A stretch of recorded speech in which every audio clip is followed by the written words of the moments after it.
Ikalawang gabi ng pahalik sa Poong Jesus Nazareno bago ang translasyon bukas. Live mula sa Quirino Grandstand, nasa frontline ng balitang yan si Nina Ong Pauco. Nina, hanggang sana ang pila sa mga oras na ito?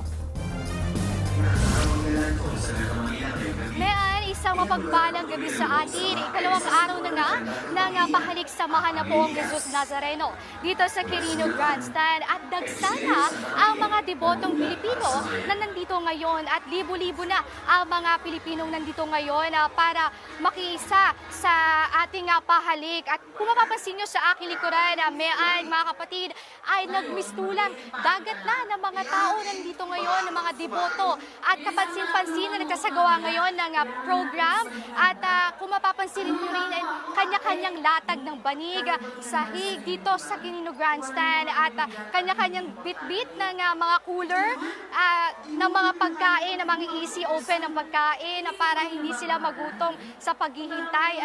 At kung mapapansin nyo rin sa paligid ng Quirino Grandstand ay nakapaligid na rin ang Manila Police District para sa seguridad ng ating mga debotong Pilipino na nandito ngayon sa Quirino Grandstand.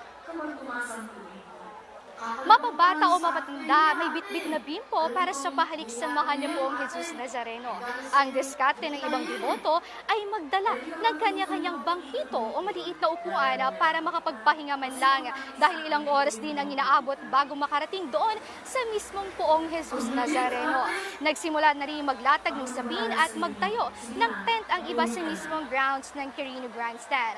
Mapamorningan na raw sila dito hanggang sa magsimula ang translasyon. Marami sa kanila susubukan daw makalapit bukas sa andas. Kani-kanina lamang may ilang debotong dinala sa first aid station matapos mahilo at tumaas ang presyon. Bukod sa matagal kasing pagkakatayo ay dikit-dikit din kasi ang mga deboto sa pila.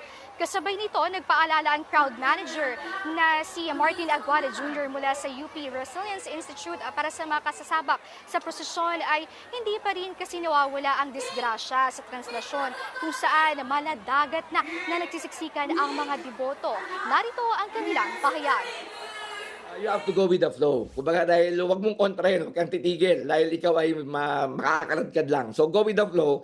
Pero pag nakakita ka ng parang pockets or spaces na pwede kang gumalaw diagonally or on the side hanggang makapunta ka dun sa medyo maluwag, relatively na maluwag na area, no?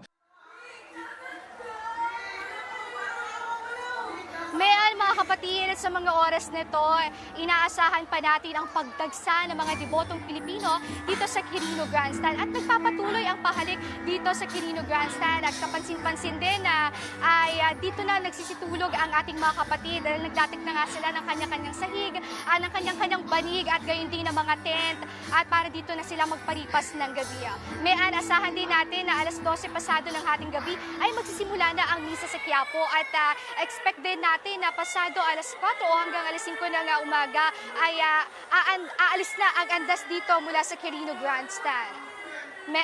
Yan muna ang update dito sa Quirino Grandstand. Okay, maraming salamat sa iyo, Nina Ong Pauco. Mga kapatid, Mean Los Baños po, huwag magpahuli sa mga balita at impormasyong dapat ninyong malaman. Para sa mas malawak na balitaan at diskusyon, mag-follow at mag-subscribe na sa social media pages ng News 5.